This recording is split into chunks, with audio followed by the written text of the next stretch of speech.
Monsieur Valentin, si vous souhaitez intervenir. Oui, effectivement, donc vous avez effectivement abordé beaucoup de points que je partage complètement. Mais en fait, si on peut déjà retenir quelque chose, c'est que dans tous les cas, sur tous les territoires, il y a un besoin d'espace de travail à usage flexible, que l'on appelle tiers-lieu coworking. La question c'est de se poser, c'est est-ce qu'il y a suffisamment de potentialité pour créer un espace dédié ou est-ce que l'offre doit être intégrée dans une dimension plus hybride, puisque derrière tout cela, ça va entraîner forcément la solution de portage, que ce soit par une collectivité ou un privé.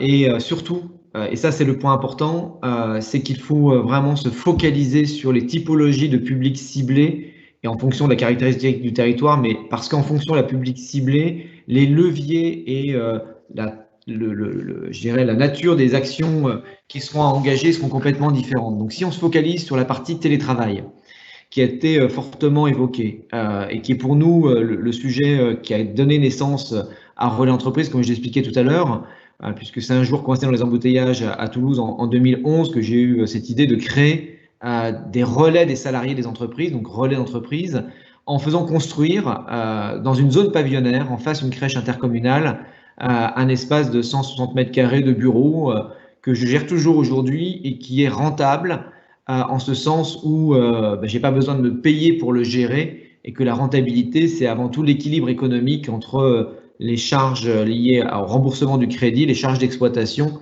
qui sont largement couvertes par les loyers perçus par différents publics que sont aussi bien des télétravailleurs salariés qui l'utilisent à usage partiel et tout à fait d'accord avec tout ce qui a été dit sur le pourquoi du tiers-lieu par rapport au domicile, et notamment en matière de dissociation vie privée, vie professionnelle, mais aussi, surtout en termes d'équité sociale, parce que tout le monde n'a pas la chance d'avoir un logement configuré pour pouvoir télétravailler, mais aussi les entrepreneurs, les entreprises agiles. Donc il y a une multitude d'utilisateurs possibles d'espace.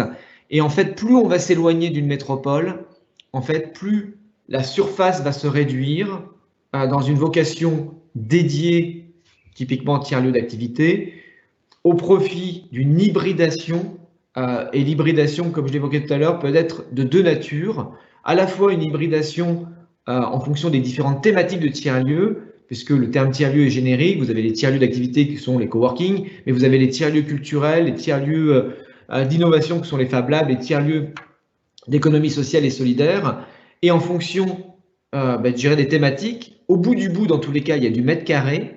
Et il y a du mètre carré qui déclenche un système marchand et du mètre carré qui ne déclenche pas un système marchand, mais qui peuvent avoir un effet indirect, donc ce qu'on appelle une externalité positive, sur soit le mieux vivre, soit sur l'attractivité d'un territoire.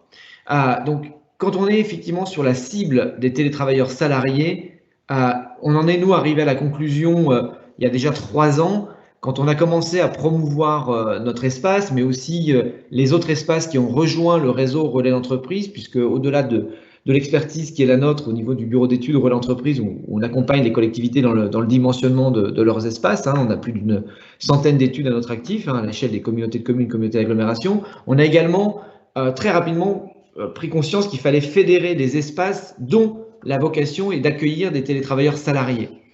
Et au départ, on avait essayé de communiquer en local. Et on s'est dit, mais non, ça ne sert à rien parce que ce n'est pas le salarié qui va prendre la décision d'utiliser un tiers-lieu. Et comme les opérateurs de covoiturage, on s'est dit, ben non, il faut communiquer auprès des employeurs, auprès des DRH. Alors, on est allé avec nos petits bras musclés voir les premiers DRH, Airbus notamment sur Toulouse. Et Airbus nous a dit, mais déjà, bon, le télétravail, c'était pas pratiqué ou très peu, et le télétravail en tiers-lieu, très peu développé. Bon, ça, c'était, comme disait la pub, c'était avant Covid, puisque pour toutes les raisons que vous avez évoquées, aujourd'hui, on a pu prendre conscience que, un, le télétravail, c'était possible, et que deux, le télétravail à domicile, c'était pas la solution idéale. Et là, on s'est dit, mais il faut avoir une autre approche. Et je vais vous partager, si je peux, un courrier que je partage assez souvent parce que je le trouve exemplaire et qui donnera des idées aux élus. Donc, est-ce que je peux partager le… Non, j'ai l'impression que je ne peux pas partager. Si ? Si, normalement, vous pouvez, en cliquant en haut à droite, à côté du bouton quitter, vous avez un bouton carré blanc avec une flèche vers le haut. Attendez, parce que j'ai pas du tout le bouton quitter, moi. J'ai juste le bac de partage. Partager, ok. Et là, je vais partager. Hop, est-ce que je peux? Non. Je vais réessayer. Un élément est en cours de partage dans l'événement en direct. Il sera remplacé par les éléments que vous partagez. Bon. Je vous le fais en direct. Hein. Bon, ça ne marche pas a priori. Bon, c'est pas grave. Allez. Donc, sinon, le courrier. Envoyez-la moi si vous voulez. Ah, si, c'est bon. A priori, c'est bon. Hop. Non. Moi, je ne l'aperçois pas. Mais sinon, vous me l'envoyez par mail. Vous pouvez commencer, puis je la diffuse dès que je la reçois. Ouais, bon, dans tous les cas, enfin, je vais vous expliquer ce que je voulais vous envoyer. Ce que je voulais vous envoyer, ou je l'enverrai pour que vous puissiez l'adresser aux participants, c'est un courrier co-signé par préfet de région Occitanie, présidente de la région Occitanie et président de Toulouse Métropole. Autant dire qu'ils ne sont pas du même bord politique. Et ils ont adressé un courrier aux 50 plus grosses entreprises de Toulouse. Ce courrier s'appelle « Proposition de participation au comité de travail tiers-lieu dans le cadre du programme Ville Agile ». Ville Agile étant un programme financé dans le cadre d'un plan d'investissement d'avenir, de telle sorte à comment on résout la problématique des mobilités pendulaires et notamment les 500 000 déplacements quotidiens supplémentaires en 2025 sur Toulouse. Ce courrier, donc co-signé, s'adresse aux entreprises pour leur dire « Messieurs et Madame les employeurs de l'aire métropolitaine, réduisez vos surfaces de bureaux dans la métropole pour privilégier la pratique du télétravail dans un réseau de tiers-lieux qui seront déployés tout autour de la métropole. » Et donc aujourd'hui, on a des groupes de travail qui se sont constitués en lien également avec un autre acteur non négligeable qui a pris une décision et un virage stratégique qui est Action Logement. Action Logement que vous connaissez assurément sur vos territoires au titre des logements sociaux, hein, enfin des bailleurs, et qui a dit il faut qu'on arrête d'imaginer construire des logements proches de là où se situent les entreprises, qui était notre vocation de rapprocher l'emploi de l'habitat, et de prendre le problème à l'inverse et de construire cette fois-ci des bureaux proches de là où habitent les collaborateurs. Et donc c'est effectivement. Alors peut-être que là vous voyez le courrier. Non, toujours. Non. Toujours pas. Non, pas. Bon, c'est pas grave. J'arrête de m'amuser avec la. Je diffuserai avec les enseignants de l'atelier, on diffusera à tous les participants intervenants. Ouais. Et donc effectivement cette dynamique à la fois portée par une collectivité qui a pris conscience que la problématique des mobilités allait se résoudre à la source des mobilités. Et d'autres acteurs comme Action Logement qui sont prêts à financer l'émergence de tiers-lieux donnent naissance aujourd'hui à une démarche de mise en réseau auquel nous, Relais Entreprises, on participe fortement, puisqu'on a effectivement déjà, nous, cette aptitude à fédérer, que ce soit des lieux portés par des publics, des privés, et notamment pour pouvoir plus facilement séduire les employeurs. Là où il y a un vrai problème, et on l'a vu, nous, qui sommes déjà impliqués dans d'autres réseaux, notamment le réseau des tiers-lieux d'Occitanie, c'est qu'il n'y a pas suffisamment de synergie, voire même aucune synergie, entre un Fab Lab et un tiers-lieu d'activité qui s'adresse aux télétravailleurs salariés.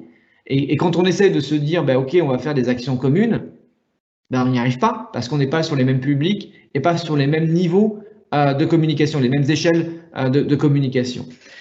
Et c'est pour ça que cette mutualisation pour promouvoir les espaces de télétravail en milieu rural, périurbain ou même en milieu urbain, et c'est pas incompatible, on pourra parler ensuite des plateformes de réservation du type néonomade et toutes sortes de solutions qui permettent de gérer des flux multisites.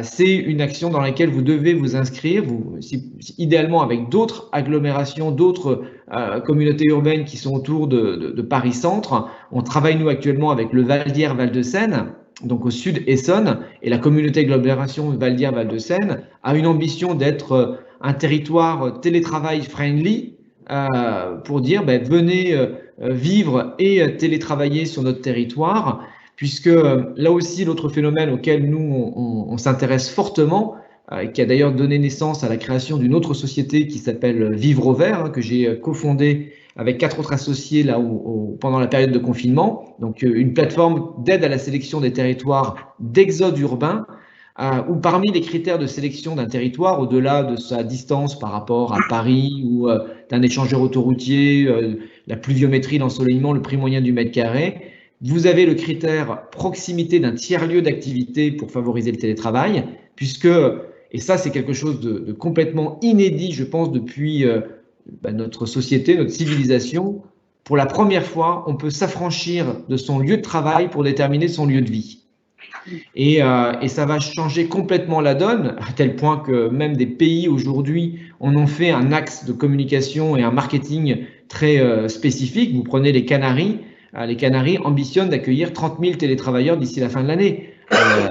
Les Barbades offrent 1 an de visa à ceux qui veulent télétravailler. Donc toutes ces destinations touristiques qui se disent, mais finalement, quitte à être confiné ou travailler loin, on a pu démontrer que pendant 1 an, vous pouvez travailler à distance, autant travailler là où vous souhaitez vous installer. Donc on voit bien que pour des territoires proches d'une métropole, mais avec une caractéristique rurale et une véritable qualité de vie, une accessibilité de l'immobilier, le fait de pouvoir proposer des espaces de télétravail, ça va rentrer complètement dans la stratégie des entreprises, puisque toutes les entreprises avec lesquelles on discute aujourd'hui sont tous dans cette même réflexion de ce qu'on appelle du derenting, donc de réduction de surface de bureaux. Et d'ailleurs, le dernier observatoire qui a été publié la semaine dernière a confirmé qu'un poste de travail coûte 13 000 €, un peu plus de 13 000 € par an par collaborateur, et que le taux d'occupation, bien sûr, avant Covid, n'était qu'à peine de 50%. Donc, vous aviez beaucoup d'entreprises qui, avant Covid, payaient des bureaux pour rien, et donc d'où la réflexion qu'ils ont à pouvoir se déployer. Et donc, on a effectivement cette logique de mise en réseau, mais avec des lieux qui ne sont pas forcément tous les tiers-lieux à mettre en réseau, c'est tous les espaces susceptibles d'accueillir des télétravailleurs salariés. Et là où aussi on a mené des actions qui devraient vous intéresser, c'est qu'on a vite perçu que le prix de l'immobilier, donc le prix du tiers-lieu, pouvait être un frein par rapport à la gratuité du domicile, quand bien même l'entreprise allait pouvoir réduire sa surface de bureau dans la métropole, et que pour maintenir un équilibre économique, à la fois quand c'est géré par une collectivité ou géré par un privé, tout va dépendre bien sûr de la taille, de la taille critique qui va déterminer si un privé peut se positionner. Et pourquoi il y a aujourd'hui beaucoup d'espaces coworking qui ferment, c'est que soit leur immobilier était beaucoup trop cher et qu'ils en étaient locataires et pas propriétaires et qu'ils n'avaient pas cette possibilité de capitaliser. Moi, si je prends mon exemple, si j'avais dû me payer pour gérer mon espace coworking ici à Rieux-Volvès, à 50 km de Toulouse, je n'avais pas la taille ou le chiffre d'affaires pour pouvoir dégager une rémunération supplémentaire. Je l'ai fait à titre, entre guillemets, bénévole, mais surtout au titre de la capitalisation, puisque le bien aujourd'hui, il a une valeur, et donc il y a une plus-value latente à partir du moment où j'aurais revendu la bâtisse. Ce qui n'est pas possible quand vous êtes locataire et que vous devez dégager une marge pour à la fois payer les charges d'exploitation et en plus payer le temps que vous allez y consacrer. Et c'est pour ça que le temps à y consacrer doit être au maximum rationalisé avec des outils d'optimisation, mais aussi ne pas mettre du service là où il n'est pas forcément demandé. Et donc, dans ce qu'on a pu nous travailler, et peut-être que je terminerai là-dessus, parce que c'est une piste intéressante, c'est qu'on a réussi à valoriser ce qu'on appelle les externalités de la non-mobilité. On a signé une convention avec EDF qui rachète les kilowattheures non consommés par les télétravailleurs qui plutôt que de se déplacer, prendre leur voiture ou les transports en commun, viennent à pied en mode doux dans un tiers-lieu d'activité. Et donc EDF délivre un certificat d'économie d'énergie à l'employeur. Donc c'est une façon de faire en sorte que l'utilisateur ne soit pas l'unique payeur. Et on a fait la même démarche avec le label bas carbone que nous allons obtenir, puisqu'on avait la dernière réunion avec le ministère de l'Environnement lundi. Et là, cette fois-ci, on va transformer non plus les litres de carburant, mais les gaz à effet de serre, donc les tonnes CO2 non émises, et qu'on va commercialiser, puisqu'on a aujourd'hui une structure qui va mettre sur le marché les tonnes CO2 et qu'on transformera en bons d'achat à valoir dans les commerces de proximité. Donc, on a une espèce de boucle vertueuse. Et le troisième levier qui peut vous concerner, sauf que j'ai un doute quand même sur la distribution de la fiscalité là au niveau de l'Île-de-France, mais on a posé la question à Joël Giraud, et là c'est un vrai sujet de recherche, hein, je m'adresse, et donc on a demandé à Joël Giraud, dans le cadre du Parlement rural français, si la CVAE, la taxe sur la valeur ajoutée, pouvait être reversée au territoire au prorata du nombre de jours qu'effectue un télétravailleur là où il télétravaille, pour pas que la CVAE soit intégralement versée à la collectivité où se situe l'entreprise. Bon, autant vous dire que j'ai une tête, enfin j'ai une prime sur ma tête au niveau des métropoles, hein, qui m'ont considéré comme l'homme à abattre par rapport à cette idée d'une fiscalité redistributive. Je pourrais vous envoyer le lien là, de YouTube là, de ma question au Parlement, où Joël Giraud me dit, mais oui, c'est une idée de bon sens paysan. En fait, ça reviendrait à dire que le tiers-lieu est un établissement secondaire qui permettrait de récupérer la fiscalité au niveau du territoire où se situe le tiers-lieu. Et donc, ça justifierait pleinement que la collectivité, d'une manière ou d'une autre, s'invite dans le débat de l'offre immobilière. Et je finirai juste simplement pour dire qu'en termes d'offre immobilière, parce que ça a été évoqué, on a effectivement trop eu souvent tendance à raisonner en lieu ayant une étiquette et donc une fonctionnalité unique. Je prends l'exemple de ce qu'on vient de finir comme accompagnement en Guadeloupe, dans la ville du Moule, avec la reconversion d'une médiathèque, d'une énorme médiathèque en plein cœur de la ville du Moule, qui était devenue un peu un musée du livre. Et on a réussi à faire prendre conscience à la directrice de la médiathèque qu'en réaménageant ces surfaces, on allait libérer des mètres carrés, pouvoir les réaménager en plusieurs autres formes d'espace, et que je lui dis, mais à un moment ou à un autre, si une personne vient dans un espace dit de calme, où il y a vraiment le silence qui règne, que la personne soit là pour lire un livre ou que la personne soit là pour finir un rapport au calme derrière son ordinateur, qu'est-ce qui change pour vous? Qu'est-ce que ça change pour vous? Donc on a raisonné fonctionnalité du lieu plutôt que vocation du lieu. Et donc, quand on dit des lieux au calme, des lieux d'échange, des lieux de petites réunions, quel que soit ce qu'on y met derrière lieu de réunion, lieu d'échange, et rien de plus qui ressemble à un bureau qu'à un bureau. Et c'est pour ça que l'enseigne, la visibilité d'une enseigne, doit permettre justement de se dire « Ah ben tiens là, je sais que je peux venir y télétravailler ». Et c'est vraiment toute la difficulté de ce qu'on observe au niveau des espaces coworking, c'est que les termes utilisés ont souvent été des termes plutôt à vocation des entrepreneurs, une vocation de montrer une autre façon de travailler. Et c'est pour ça qu'on a des termes, des lieux qui s'appellent le canap, la cafetière et autres, et qui ne sont pas toujours propices pour les employeurs d'être rassurés quant au fait que dans le canap, on puisse avoir des lieux propices à la concentration et à la confidentialité. Donc cette mise en réseau, elle est importante, alors qu'elle se soit au niveau de Relais Entreprise ou d'un autre réseau d'espaces de télétravail en milieu périurbain de la première couronne d'Île-de-France, qu'importe. Mais ce qu'il faut, c'est important, c'est de donner cette lisibilité au-delà même de la visibilité et de pouvoir imaginer qu'à l'échelle d'un réseau, nous, c'est ce qu'on a fait autour de Toulouse, on a 13 espaces qui sont autour du même cinéma, qui est le cinéma de Muret. Ben, aujourd'hui, on a un spot publicitaire qui a été diffusé aussi, qui est diffusé au cinéma de Muret depuis qu'ils sont rouverts. Ce spot coûte 600 € par mois, mais quand vous divisez par plus d'une dizaine d'espaces, ben, ça devient beaucoup plus digeste. Enfin, on n'a rien inventé, c'est la loi du nombre, une action peut être pertinente à partir du moment où elle est mutualisée. Merci pour beaucoup pour ces éléments. Alors moi j'ai une petite question. Du coup, au regard de la particularité des territoires franciliens, notamment de Grande Couronne, comme peut l'être la CU, avec des scores assez importants de navetteurs, hein, 50%, 60% pour certains territoires, ce changement presque de modèle de développement territorial, quels seront les impacts sur des territoires comme le nôtre? Parce que est-ce qu'on parlera toujours de territoires dortoirs, par exemple? Où finalement le but de ces territoires dortoirs c'était de réimplanter des entreprises pour que pour un emploi il y ait un résident. Enfin, on voit bien que du coup le télétravail et les conséquences qu'il va avoir sur même la répartition des fonctions sur les territoires va nous impacter nous plutôt territoire d'extérieur vis-à-vis de ce qui se joue dans la métropole avec cet effet centrifuge très attractif de Paris et la petite couronne.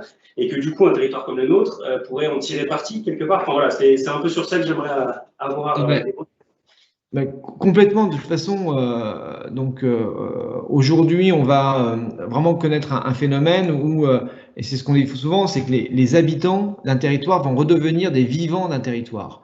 À partir du moment où vous passez 2 à 3 jours en télétravail sur un territoire, forcément, vous allez davantage consommer sur le territoire, puisqu'on sait aussi qu'on consomme non pas là où on habite, mais on consomme là où on travaille, à l'aller, au retour. Parce que sinon, le matin, c'est fermé, le soir, vous rentrez, c'est fermé, et pendant midi, vous ne pouvez pas forcément consommer. Et donc, c'est non négligeable, c'est-à-dire que des territoires qui étaient un peu trop éloignés de certaines métropoles, parce que trop de temps de trajet, vont être des territoires beaucoup plus attractifs, parce que quand vous faites qu'une fois ou 2 fois l'aller-retour dans une semaine, c'est beaucoup plus simple à imaginer. Et comme on a en plus une recherche assez accrue d'espaces de qualité avec un habitat beaucoup plus vaste, forcément, les deuxième, troisième couronnes, les territoires où l'immobilier est plus accessible, vont être des territoires beaucoup plus attractifs. Et nous, on le voit avec les promoteurs immobiliers qui nous sollicitent de plus en plus, donc sont effectivement tous sollicités, notamment dans le cadre des appels à architecture, donc lancés par les collectivités, pour avoir des aménagements multifonctionnels, ne pas reproduire les erreurs des aménagements monofonctionnels qu'on a connus, c'est-à-dire des zones pavillonnaires où on dort, des zones commerciales où on consomme, des zones d'affaires où on travaille, avec à chaque fois les mêmes heures, aux mêmes heures, les mêmes mobilités par les mêmes typologies de personnes. Et donc, tous les nouveaux quartiers qui sont en train de fleurir sont des quartiers qui combinent du logement, du commerce et des espaces de coworking, espaces de travail, pour qu'on puisse vraiment, à pied, dans cette logique de la ville du quart d'heure, tout faire très rapidement. Et parce que le point important que Patricia a également précisé tout à l'heure, c'est que la zone d'influence d'un tiers-lieu d'activité pour télétravailleurs qui veut s'affranchir d'une mobilité pendulaire est très courte. Vous n'allez pas faire une demi-heure de route pour vous affranchir d'en faire 45 minutes ou 1 heure.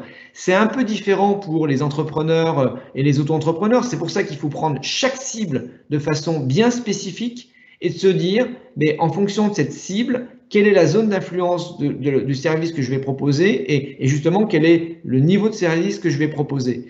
C'est exactement comme dans le secteur de l'hôtellerie. Moi, je prends souvent cet exemple de l'hôtellerie parce qu'on le connaît bien.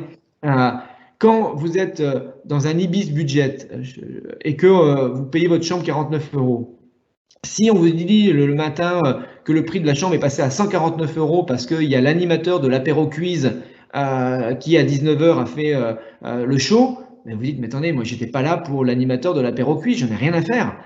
J'étais là uniquement pour la fonctionnalité binaire, un espace de travail facile, un espace de sommeil et pour me laver, facile d'accès en 24/24. Et on voit bien d'ailleurs que dans un Ibis budget, il n'y a pas d'accueil 24 h sur 24 parce qu'à un moment ou à un autre, ils ne peuvent pas, dans leur modèle économique, avec la taille de leur espace, offrir un tel niveau de service. Mais si vous n'avez pas ce niveau de service dans un hôtel plus luxueux, comme celui qui a été présenté tout à l'heure dans les péniches, ou si vous n'avez pas d'animation comme dans un Club Med, alors que le public est là pour justement créer du lien, on voit bien qu'il y a une incohérence entre l'attente et le niveau de service proposé. Et ça a été le piège et l'erreur que beaucoup d'espaces de coworking, de tiers-lieux ont fait, c'est qu'ils n'ont pas eu cette notion d'appairage. Quel est le public ciblé et quel est le niveau de service. Et ce qui amène d'ailleurs des fois des incompréhensions ou des positions un peu dogmatiques où j'entends, oui, il faut absolument de l'animation pour que le lieu soit pertinent. Eh bien, moi, je peux vous dire, et on a beaucoup d'exemples de lieux où il n'y a pas d'animation, mais l'animation se fait par le fait que le lieu ait été bien pensé au niveau de son aménagement, de son ergonomie. Et c'est des trucs tout bêtes. Là, on vient de finir un projet où l'architecte nous avait fait un grand couloir avec des bureaux fermés. Ok, super. Je dis, on va quand même maintenir des bureaux fermés parce que c'est demandé, mais vous allez m'élargir un peu le couloir parce que ça ne sert à rien d'avoir des bureaux tout en longueur. Vous allez m'élargir la tisanerie pour que ça devienne un vrai lieu de convivialité, ce que j'appelle un peu le lavoir numérique des temps modernes, ce lieu où on prend plaisir à venir y travailler, mais aussi à échanger. Et vous me mettez une petite baie vitrée au niveau de chaque porte, simplement pour passer la tête et dire « Ah tiens, tu vas boire un café, t'es pas au téléphone, je peux te dire bonjour ». Et ça change complètement la donne. Et dans ces lieux, très rapidement, il se crée une dynamique sans qu'il y ait besoin d'avoir quelqu'un pour distribuer les chouquettes le matin parce que ça fait très cher la chouquette et on n'arrive pas à rentabiliser le lieu. Donc, c'est pour ça qu'il faut vraiment être très, très prudent sur les modèles économiques et comment on peut mutualiser des actions à l'échelle supralocale. Merci beaucoup, Valentin. Il nous reste